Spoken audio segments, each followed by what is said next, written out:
Hi, everyone. Welcome to today's MSA webinar, Laying Down the Law, Music Biz, and Environmental Regulations. I'm Joel McCower, Strategy Director at MSA, as well as Chairman and Co-founder of Trellis Group, which some of you may know by its former name, GreenBiz. MSA, for those who don't yet know it, is the Music Sustainability Alliance, an industry consortium that helps artists, venues, and others to learn, innovate, and collaborate to tackle the climate crisis. Before we get into this, a couple of housekeeping details. First, this webinar is being recorded, and the recording will be available to review or share. A link will be sent to all registered participants within the next 24 hours or so. And second, you'll find the chat button at the bottom of your screen. Clicking on that opens the chat box. Feel free to introduce yourself and say where you're dialing in from. And that chat function is also how we'll be fielding your questions, which we'll get to later on, but which you can ask at any time. So with that, let's get going. The regulatory environment for environmental issues has been growing in both scope and complexity. Companies are being asked by national and local governments to be accountable in new and different ways. There are laws about waste and recycling and energy and water use and more. At the same time, countries, especially in Europe, are cracking down on greenwashing. And of course, all this is taking place in this, well, fascinating political moment. So lots going on. Joining me here are three leaders who've been watching this space. Rita Kampaloff, Chief Sustainability Officer for Los Angeles County. Stephen Parker is Executive Director of the National Independent Venue Association. And David Smith is a partner in the law firm of Manette, Phelps, and Phillips. Welcome to all of you. Stephen, let's start with you, the big picture of where we are, sort of the broad policy atmosphere. Absolutely. So it was about 7 days ago when we all woke up and many of us saw what the next 2 to 4 years is going to look like in terms of partisan control of the federal government, and then also partisan control of state legislatures and some governor's offices. So from where we sit, there's tremendous opportunity with the new faces that we're going to see at the federal, state, and local level. But there's also some things that we need to watch out for. So let's start at the federal level. The Trump transition is moving with pretty impressive speed to fill positions in their cabinet. And a week after the election was called, we already know who's going to be in charge of environmental protection for the country, and that's Lee Zeldin, former gubernatorial candidate for New York governor's office and former House member in DC. His track record on environmental policy, there's not a lot there in terms to track where he will go and what his priorities will be. But it's important to note that he knows DC. He certainly knows how the federal government works. And from a predictability standpoint, in terms of how you would get in touch with him and his staff, if he is confirmed, it might be a little bit more straightforward, especially since he already has people that have worked for him in DC and likely could be helpful in getting to him. In terms of kind of the environmental policy at the state level, I think it's important to note that there is a sea change of new members in state legislatures across the country. But it doesn't necessarily mean a shift in state control. Basically, last week you saw status quo in terms of state control, in terms of partisan control of the state legislatures. You still have state legislatures that are controlled by Democrats in about 1/3 of the country, and Republicans in 2/3 of the country.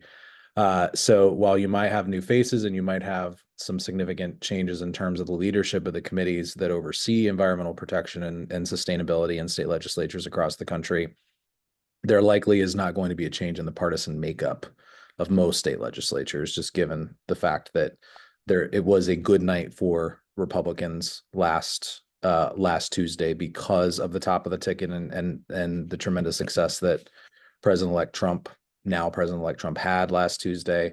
And so there were not many Democratic shifts in terms of control in the states, but it was largely flat.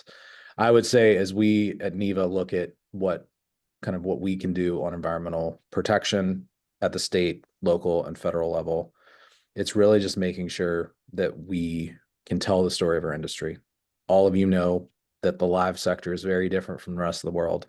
And there are many things that we should do in terms of best practices, in terms of moving things forward from the live sector without regulation, without law. But we also want to make sure that if there are any laws, that they respect the unique nature of the touring industry, particularly when it comes to artists and what they need to do in order to be able to not only stay on the road and continue to live out their dreams and share their music with the world, but also to make sure that any single regulation or law takes into account how much it costs for artists to continue to do that. So Stephen, you said something I want to go back to. You said this is the music industry is different from sort of the rest of the world. I can't remember the exact words. From a legal, regulatory, policy perspective, explain what that means. Well, one, I think there's this misconception the music industry is flush with cash. Mostly because you see large multinational companies coming out and talking about their profits. You see large publicly traded ticketing companies that come out and talk about how well the live industry is doing right now, but it's not. Ask any touring artist who's not playing at the amphitheater arena level, and they will tell you that it is hard. As an example, most of us know how much gas costs for buses, how hard it is to get buses right now, and how hard it is to get bus drivers right now. It is incredibly expensive just in that one light item for an artist to be able to continue to stay on the road. And while mandates have its place and regulation has its place, any sort of regulation that might impact artists in terms of how they tour and make it more expensive for them might make it so that they are not able to tour and may have to find another line of work, even if especially if they're just starting their careers and trying to build a stream of revenue or multiple streams of revenue to be able to sustain their careers. The same thing for venues. Inflation is squeezing them. The fact that artists need more supports from venues in terms of how much they're paid in order to make it worth playing these venues is higher, and those artists deserve that money, but we have to find a place to get it from. And basically, multinational conglomerates are making it hard for smaller venues to stay open. So as we look at what the path forward looks like for independent venues, the future of live music depends on artists and venues supporting each other and also being able to keep each other's doors open. Yeah, wow, lots to unpack there. But I'll move over to David. You spend a lot of time looking at disclosure and the laws that are being or in regulations that are being imposed on companies about keeping track of their emissions and things like that. Talk a little bit about, first of all, what's going on and how that relates in the music industry. Sure. Thanks for having me. It's nice to be with you all. There's very few actual mandates, legal mandates out there requiring this, but what is very real already is the Securities and Exchange Commission and Fair Trade Commission and others.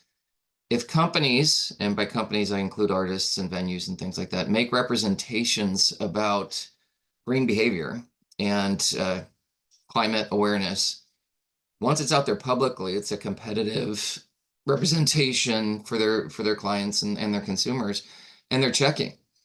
Are you walking the walk or just talking the talk? And a lot of entities, I was just looking for examples. So one of the easy punching bags on this front in the industry is Taylor Swift. And anti-climate folks like to ridicule and say, oh, we make all these big promotions and then she's jetting around in her private jets and whatever. She needs to. And she's very clear that, I haven't checked this, but in terms of carbon emissions, what a lot of folks do, the companies do as well. And she's a, over $1 billion enterprise, I'm sure. So she's going to be subject to the rules that we're going to talk about, but she offsets. And what that offset means is there's endeavors elsewhere saving portions of the Amazon forest, which captures carbon, and other efforts that either eliminate carbon emissions that may have come in through the establishment of renewable energy or otherwise sequester carbon and save it. And she purchases more, she claims double offsets for whatever she puts into the atmosphere. And we see stuff like that all the time.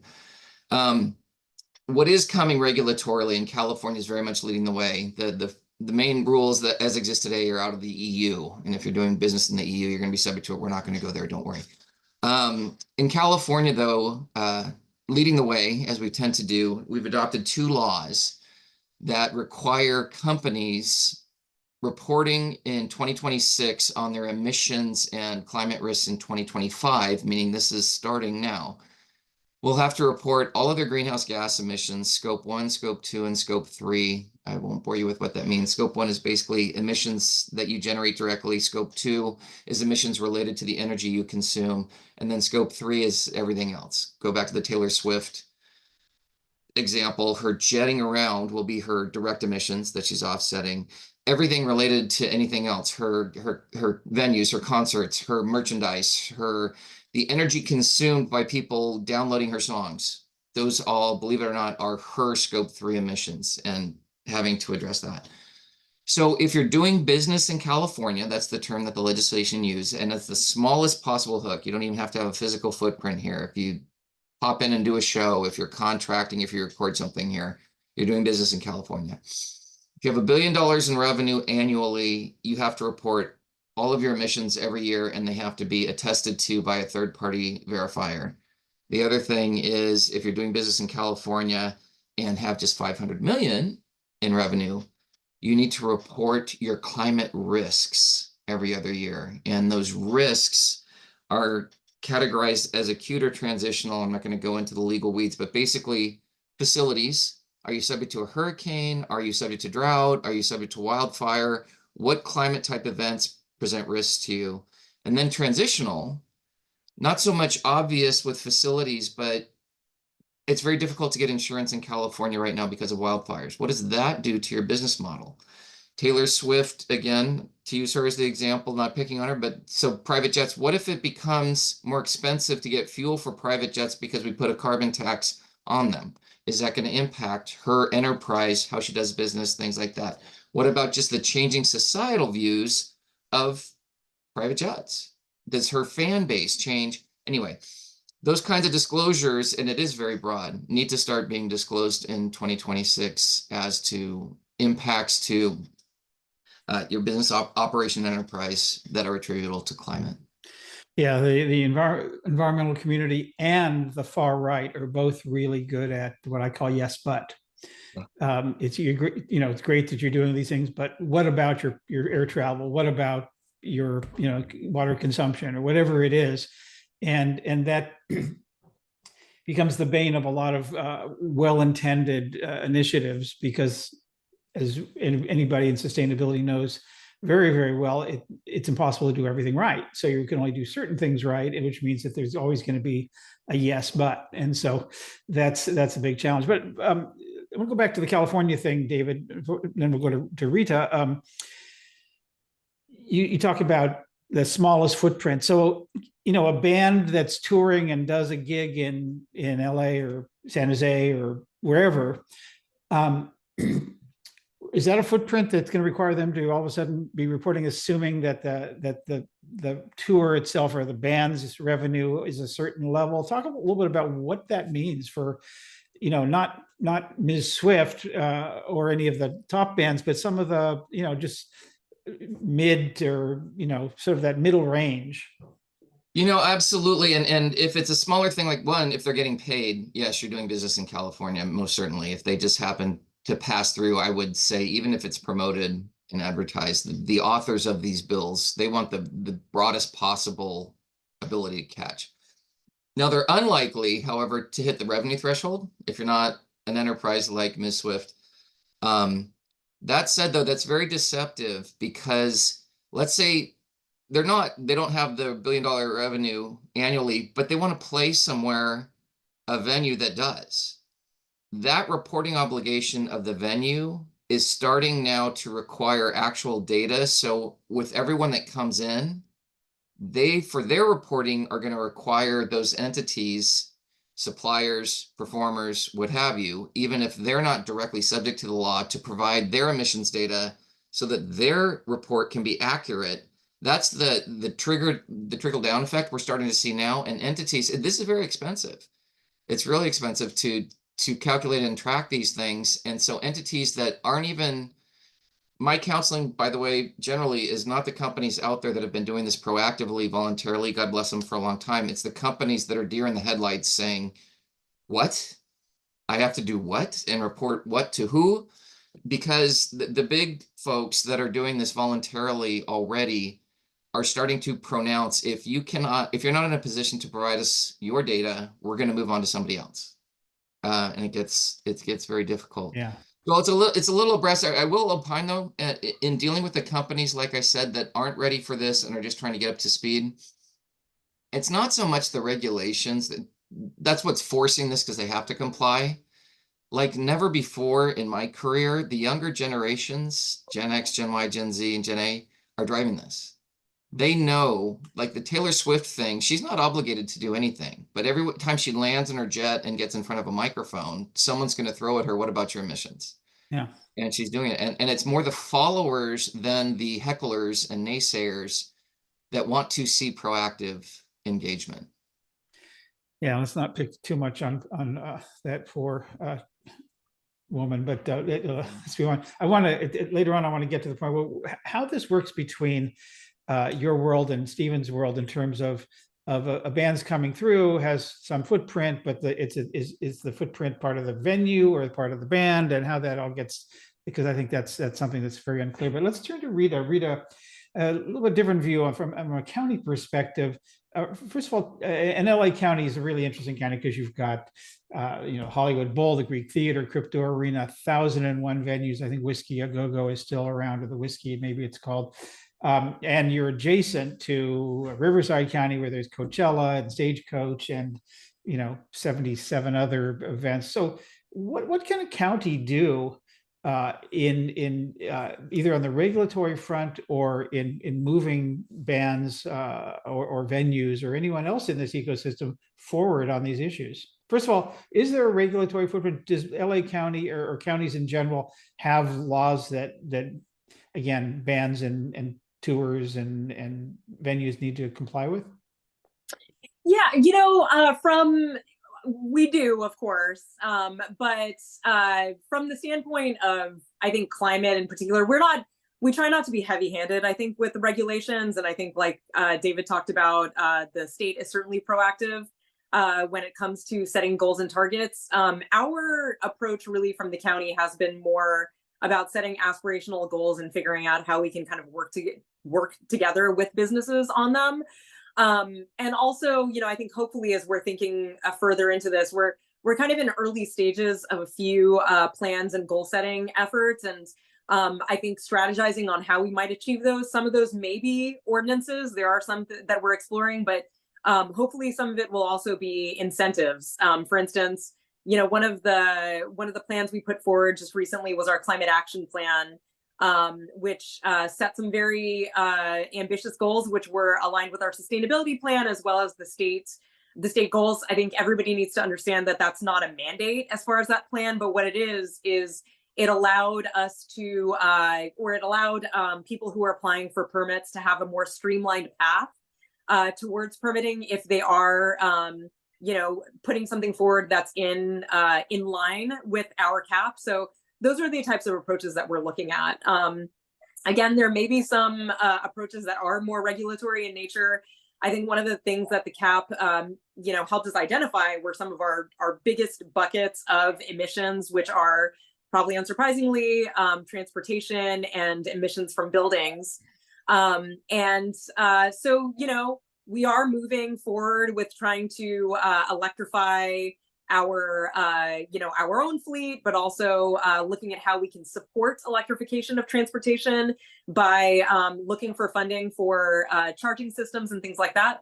On the buildings front, I think us, along with many jurisdictions, are looking at how to tackle emissions from buildings, and the approach there does tend to be more regulatory in nature.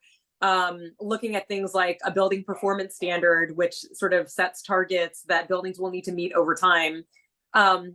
Now those tend to be targeted again at larger buildings. So again, I think the key thing here, and I think it resonated with me when you said, you don't always do everything right. There isn't like a single strategy to achieve all of these things. And I think anybody who does try to do that is probably way oversimplifying the problem. And I think for us too, there'll be multiple approaches that we take. Maybe it's regulations for certain businesses and certain building types. But then hopefully at some point it's also incentives, maybe it's grant programs as well. So we've been talking a lot about carbon, and of course that's not unimportant at all. But what about things on water and waste? I imagine those are both issues in your neck of the woods, Rita, and across the country and around the world. Those are issues. What's from a regulatory perspective as it relates to the music industry? What are you seeing, and what's possibly on the coming? Well, yeah, I mean, I think waste is a huge issue, and certainly in California, there have been some very big efforts to tackle our waste problems.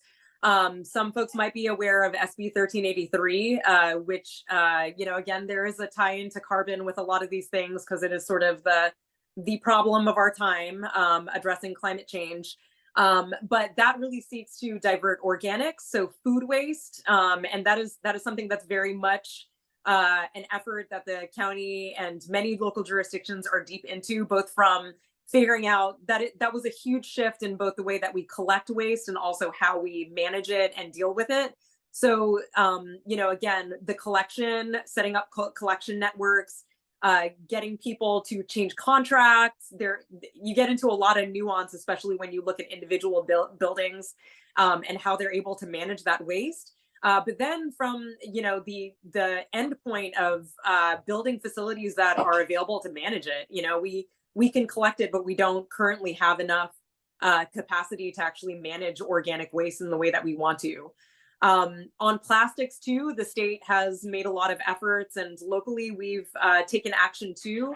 But there was recently relatively recently, SB 54 in California, and I think pushing us in the direction that a lot of folks have wanted to go, of like actually getting producers to take more responsibility or have more of a stake in what they're creating. So that really seeks to, first of all, just broadly sets targets to reduce plastics in California overall, especially with packaging and food service ware, but then actually tries to create hooks for producers to pay into and come up with plans. And that's, it's addressing the issues that we've seen from long-standing with recycling and certain messages being put out there of how recyclable some of these materials are, as opposed to the reality of what we're seeing in the ground. Yeah. Stephen, let's talk about waste, because it's an issue that's very local, and the recycle depends on the recycling systems, the local ordinances, all sorts of factors. As it relates to venues, what are some of the issues? Is this rising? First of all, are you seeing more and more constraints about reducing waste, getting rid of plastic, zero waste mandates? What's the view right now? I would say what we're seeing is less caused by local regulation and more just venues wanting to do the right thing. I mean, we have been trying to find the easiest way and most affordable way for venues to get cups.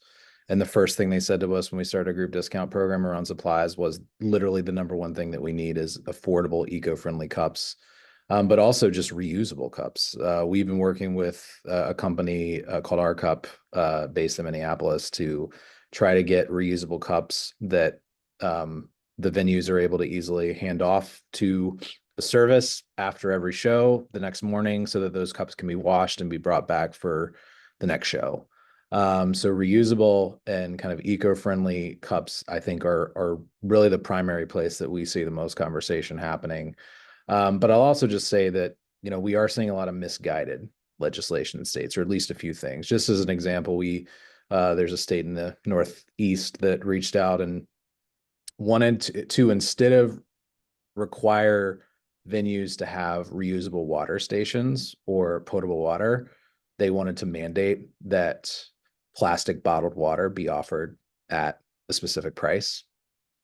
I mean, like, to keep the price low and affordable. Is that what you're? Yes. Yeah. Instead of like requiring potable water. Yeah. And we asked if they want to do the same thing for cans, and they said no.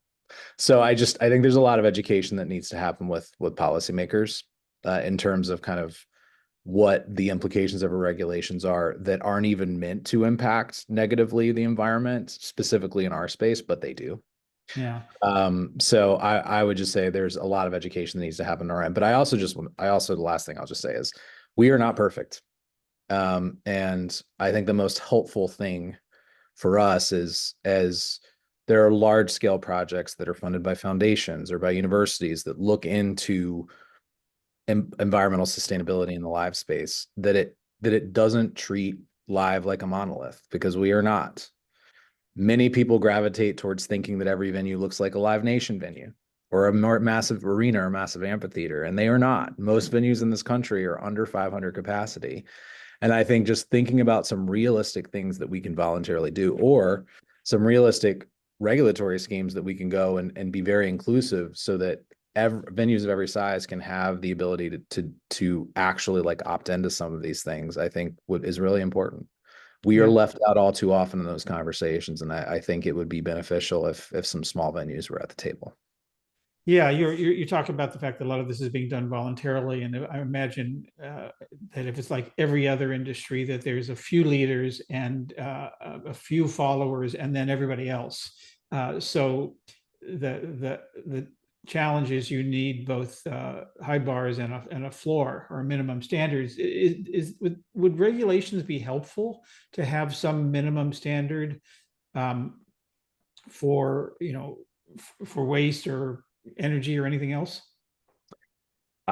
I work for an association, so I would say the first thing is, why don't you ask us to do it first and see how it goes before we go and potentially go to governments and see if it should be mandated. I think there is a lack of kind of guides out there for small and mid-sized venues to use in order to know if there's some common sense things that they can just do to incite behavior change in consumers, behavior change in artists, or just use better products that are less pollutive to our environment.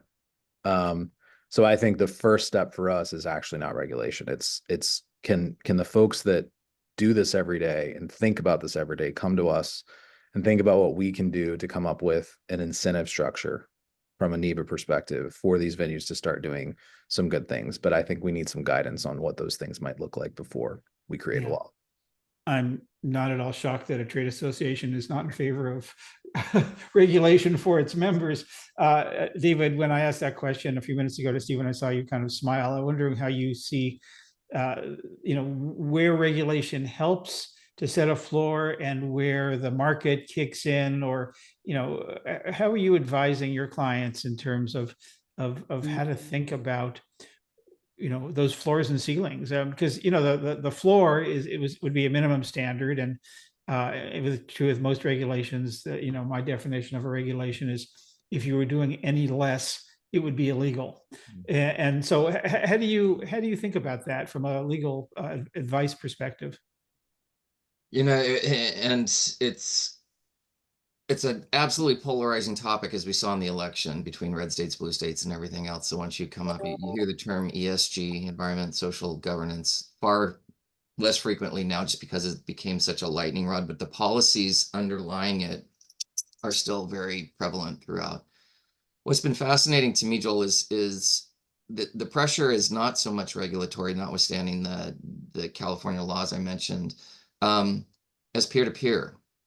And pressure. There's folks that have been, to be perfectly blunt, it's follow the dollars. Investment pools have wanted to offer green investment funds, and to be able to do that, they need to know that the companies they're investing in truly have green practices, mostly shunning fossil fuel reliance. But we're seeing it now relative to the context here. So I hear Stephen on small and mid-sized venues, but let's talk about the big ones at the moment.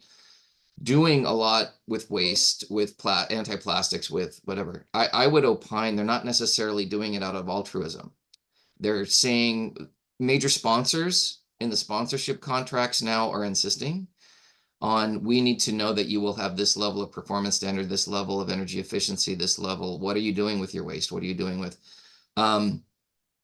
Because those entities are representing to their investors that their policies and their practices are going to be X in terms of sustainability. And so everyone they contract with is sucked into that performance standard. And I'm not saying that is a bad thing. I'm saying it's the degree to which this is taking over is frankly pretty stunning. And we're putting it in contracts on behalf of our clients. We're having to show up. One example in this space, not music, but sports.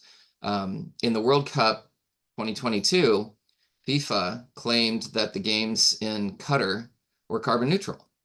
And someone called them out on it. And their regulatory agent, they're based in Switzerland, their regulatory agency investigated, and they said it was just all false, that the credits they claimed to be backstopping it with. And it wasn't so much monetary. I think they were fined something, but reputationally, now as they're getting ready for 2026, I've seen their contracts. Anyone that wants to be in the mix of working with them for this needs to represent all these sustainability bona fides that they will observe and stick to. The Super Bowl in Vegas said all energy utilized for it was renewable. Probably okay, desert renewables, whatever. And I happen to know, the Olympics coming to Los Angeles, they're grappling with what advanced commitments they're going to make sure they can live up to what they represent. So it's much more. It's not driven by regulation. It's driven by necessity of their business place. And I think, as Stephen said, the smaller and mid-sized folks are going to start getting roped in that way when they least expect it. And all of a sudden, even a touring band that may say, we won't come there unless you promise no plastics, or promise. A fun side note, on the Paris Olympics, Coke represented that they would do away with all plastics as a sponsor, except the bottles they sold. And that was the one, they got lambasted for that in the journal. Just zero plastics except when we're selling our own product. But yes, but yeah. Yes, but the theme for the day. Yeah, for the theme for environmentalism, I think. So Rita, it's a sort of a roundabout question, but I want to. LA's got the World Cup coming in 26, Super Bowl 61 coming in 27, and of course this little thing called the Olympics coming in 2028. So my question is, it's two-part. One is how is that going to affect how LA County thinks about the regulations? To David's point about what can be done and what needs to be done and what can be said about that. And the second part, and I'll ask that again as we get, because I think we may get, the first part may be big enough, is how does this filter down to the kinds of smaller venues that Stephen represents?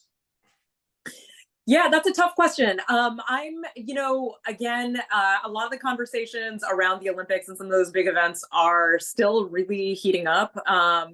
They are being driven, I think, in a lot of cases by the sort of private entities that are in sort of organizing. So that's LA 28 and the Sports and Entertainment Commission for LA, LASIK as well. So, we are starting to think about whether there's like a regulatory piece to that to kind of achieve some of the sustainability goals we have. But I think, again, one of the things we haven't really kind of touched on when we talk about the transition, the political transition, is there was a tremendous amount of funding that came through the Biden administration to support a lot of sustainability goals. And we were able to take advantage of some of those and get some of those awards here. And I think, there are a lot of folks and agencies that kind of use the Olympics and some of these events as a hook to get additional funding for transportation infrastructure and in particular,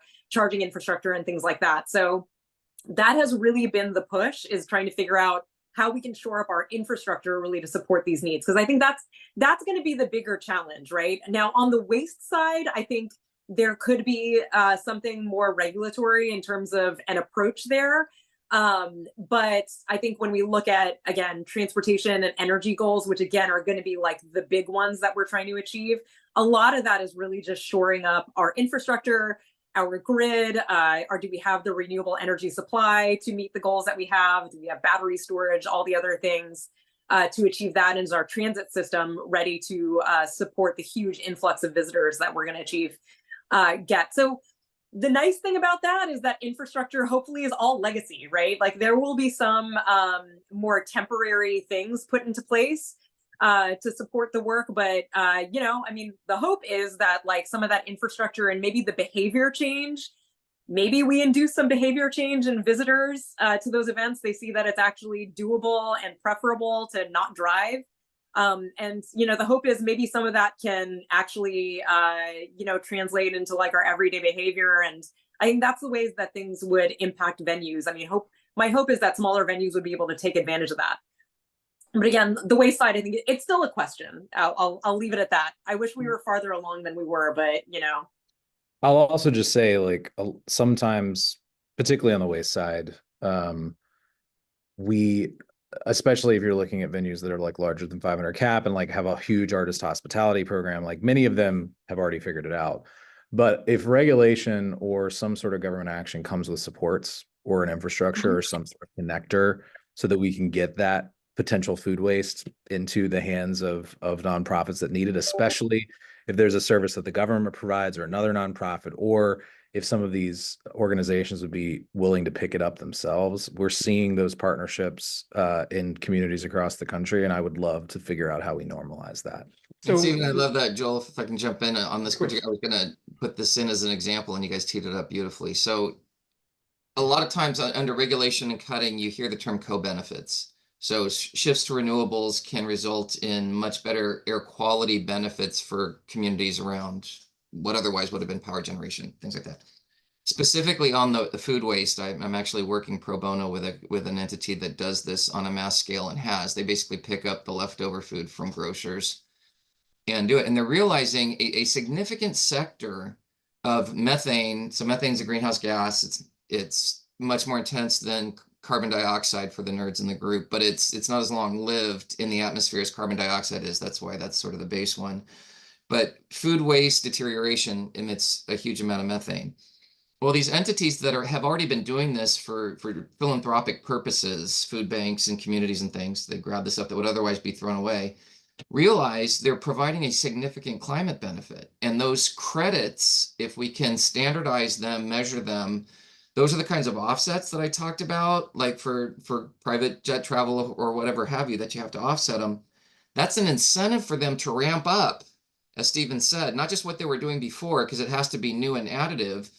We're hoping to see those programs exponentially grow. So they're not only doing the philanthropic part, it becomes a revenue stream for these nonprofits to sell the credits while they're doing this great thing for feeding underprivileged communities, as well as removing the methane from the waste stream. So these, again, that co-benefit opportunities to do things we want to be doing anyway and ramp up and reward them through the process. If I could, and I've not always been in the live sector. I've worked with governors and states for a long time, and what we've seen is regulation has gotten potential liability out of the way.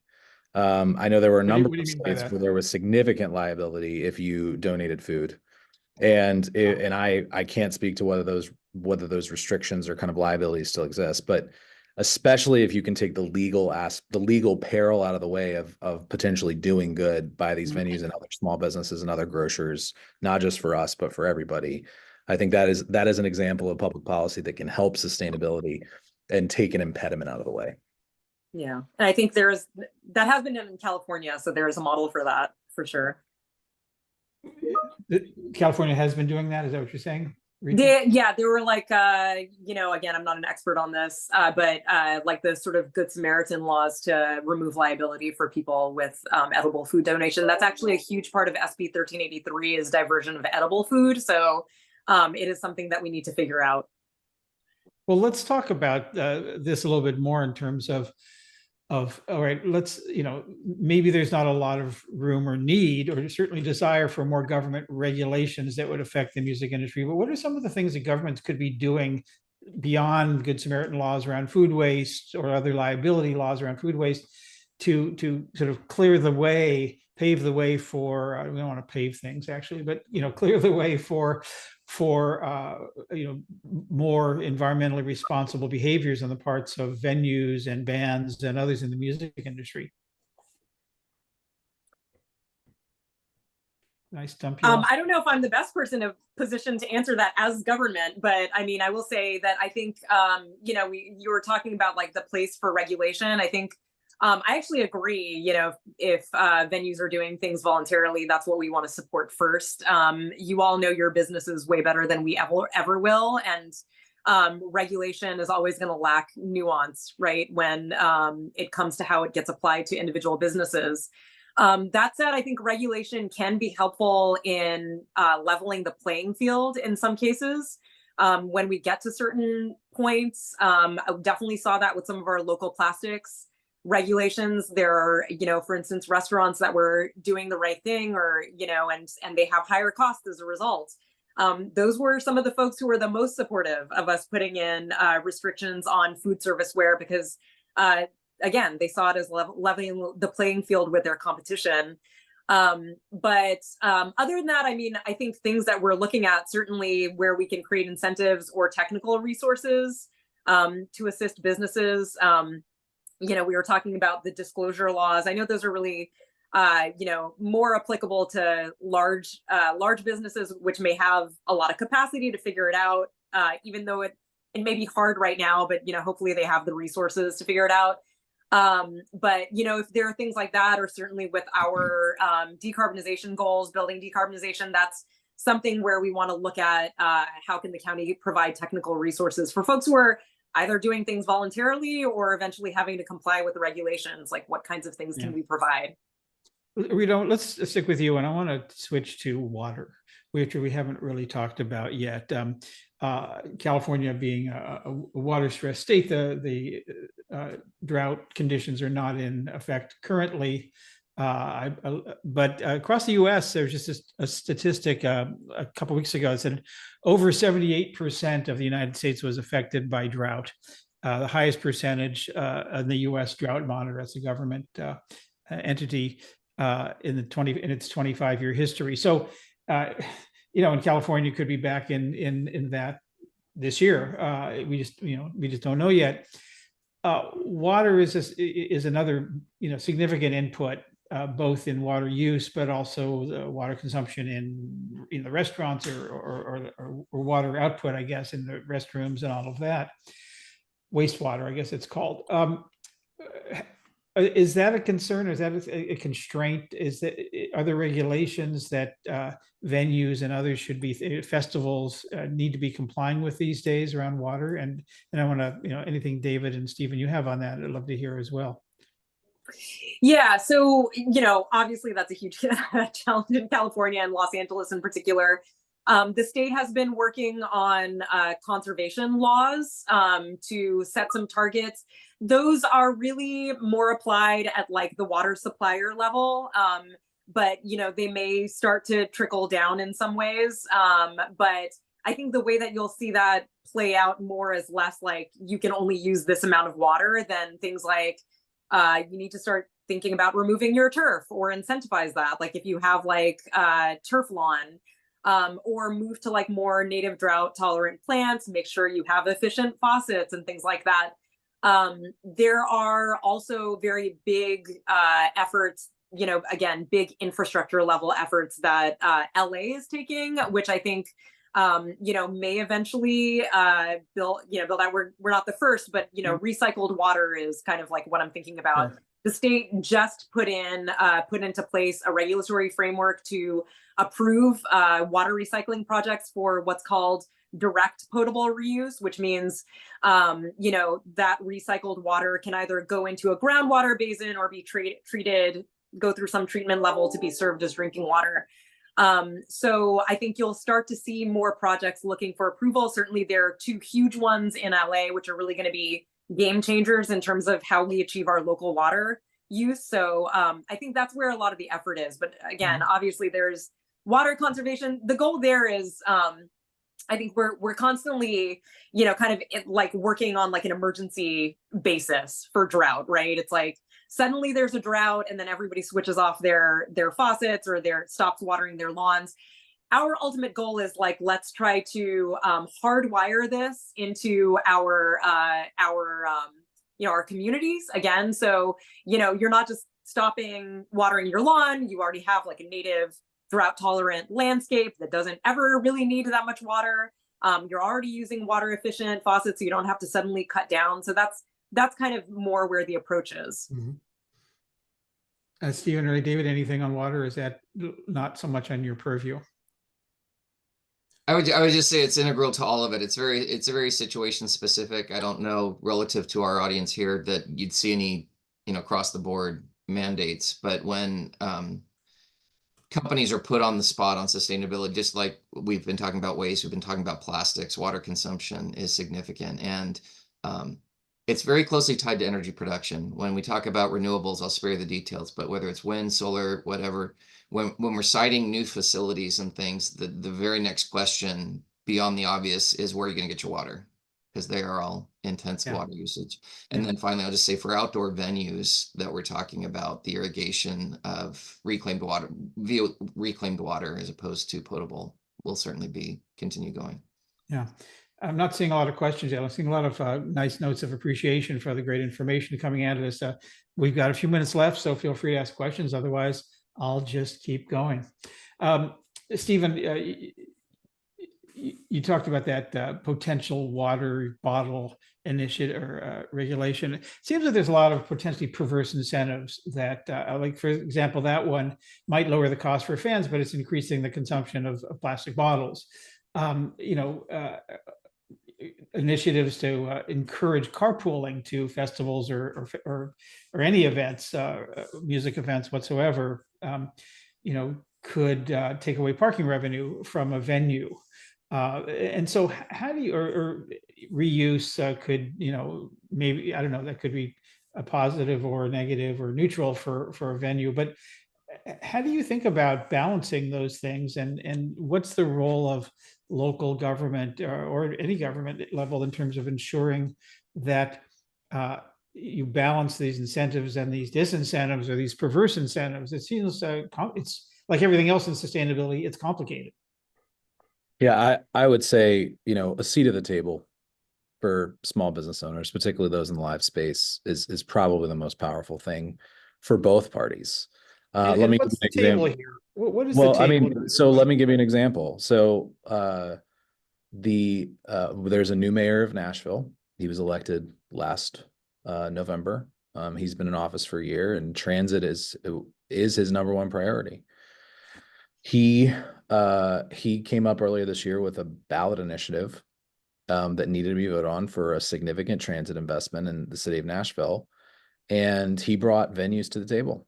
He brought artists to the table, and he said, how can transit help you want to stay and do more shows in Nashville? And they said, there's no parking downtown. There's no unloading downtown. There's no mass transit that connects kind of the main music corridors in town. And he added it to the ballot initiative. And it was part of a larger ballot initiative that passed last week. And basically what it will do is it's going to incentivize musicians and tourists and residents to take mass transit and park downtown and pay a lot of money. So it's going to save artists money, but it's also going to reduce emissions. Right. That was one of the smallest parts of that proposal, and was not very expensive because they just had to readjust some things that they were already doing. So I would just say very small things can make life better for artists, and at the same time make it so that we're doing what we can to improve the environment in the communities that we live in. So I want to go back to my earlier question about what's the table. You talked about something where the mayor brought in small businesses, but if you're a small business, a club, for example, music venue, and you want to be at the table, what is that table, and how do you insinuate yourself or become a welcome participant in those kinds of conversations? There's 3 ways.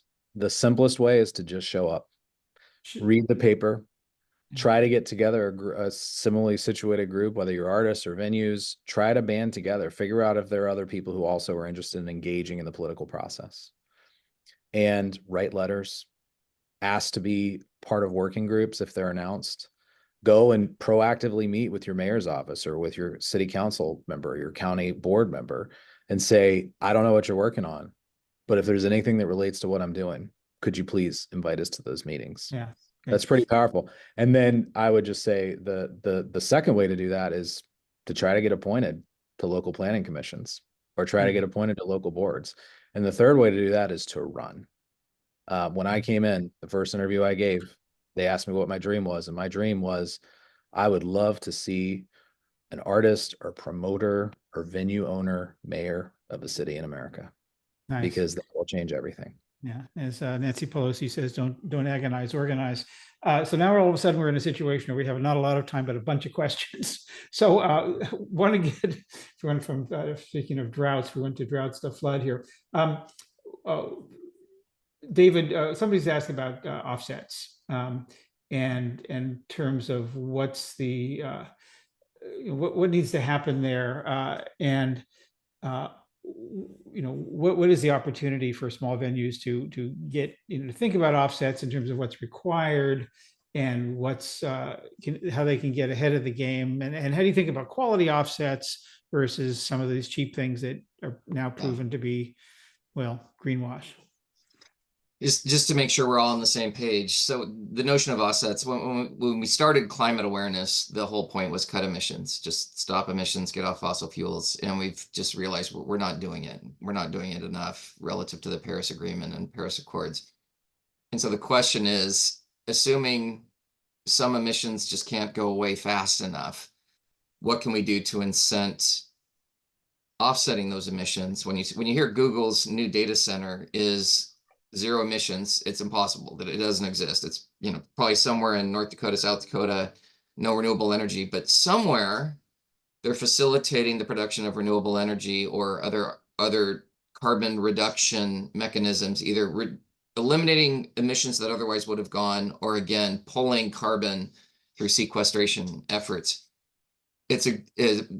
Both the UN and California, everybody's recognized we can't hit Paris numbers without carbon management like that. The problem is it's an unregulated sector. There's no uniformity across the globe of verification and standardized metrics to do. Nonetheless, it's happening. It's called the voluntary carbon market. Voluntary being you're not mandated for some reason to do it. You're choosing to purchase these credits. And you just need to do your due diligence as to how real they are. And again, it's reputational damage. A major airline, I want to make sure, I'm not going to name it because I want to make sure I get this right, but my understanding, it was reported, claimed to be the first carbon neutral, was going on a trajectory to be the first carbon neutral airline. Jet fuel is one of the biggest things that we're never going to solve from carbon.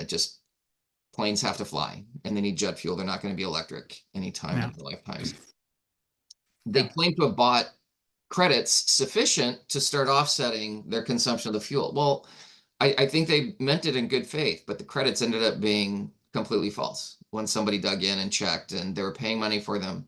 And when we say credits, what is it? It may be stopping deforestation, acquiring a forest that otherwise would have been cut down and go. Okay, maybe it wasn't going to be cut down. Maybe they sold that same forest to 50 different people for the same credits, and everybody's relying on them and making representation. Yeah.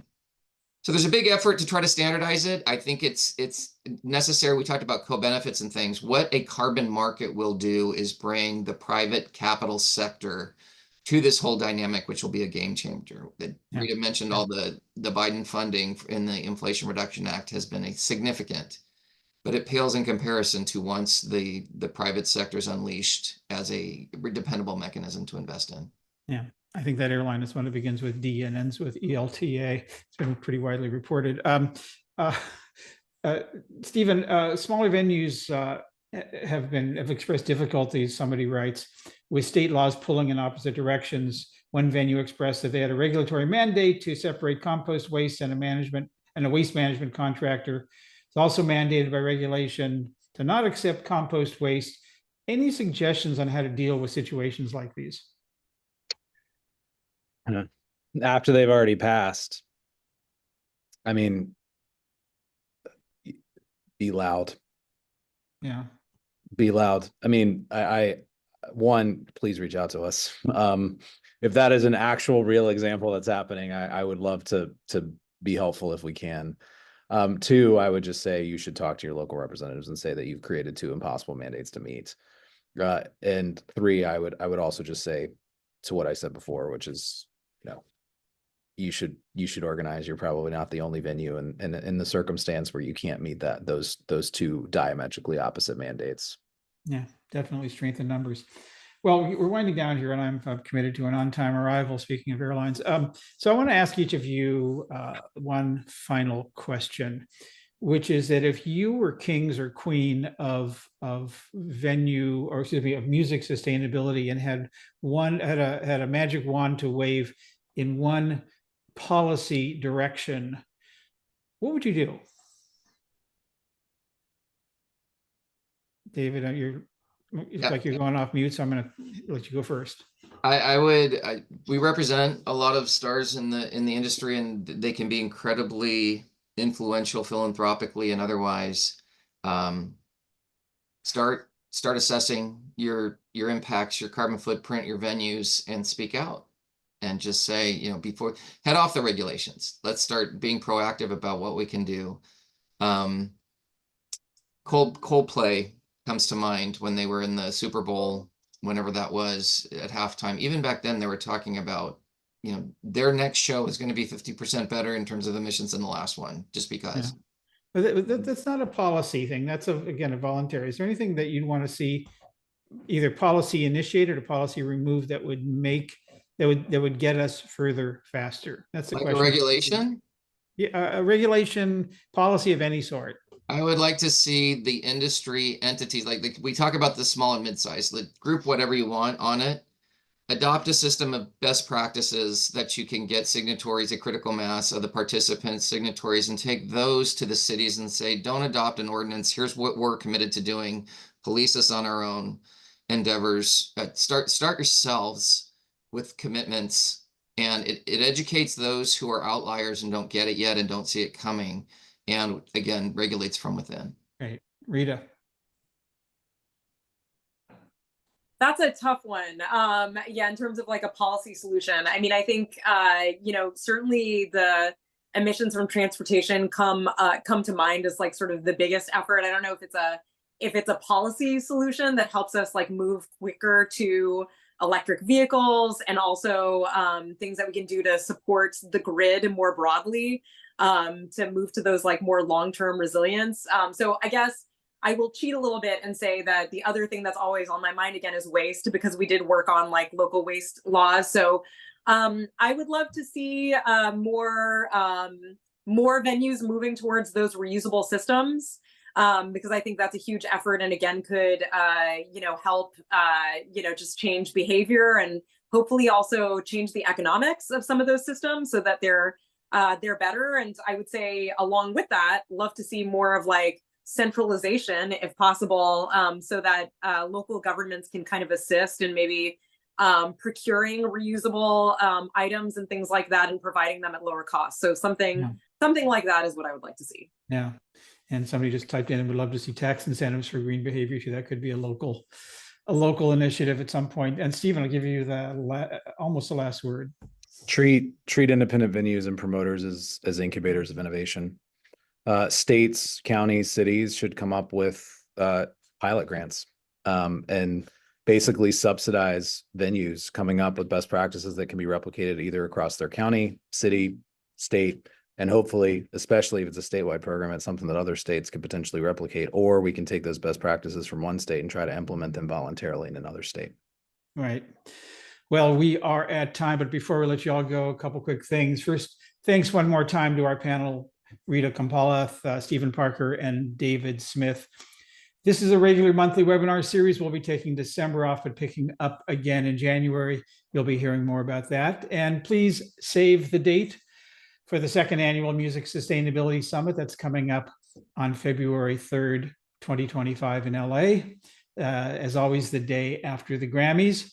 And you'll be hearing more on that soon. You'll be getting a follow-up email that includes a link to today's, the recording to today's webinar, and along with a survey that'll take you about 30 seconds to fill out. We really appreciate if you could take the time to do that. And that's a wrap. On behalf of the Music Sustainability Alliance, I'm Joel McCower. Thanks so much for joining us. Till next time, have a great day.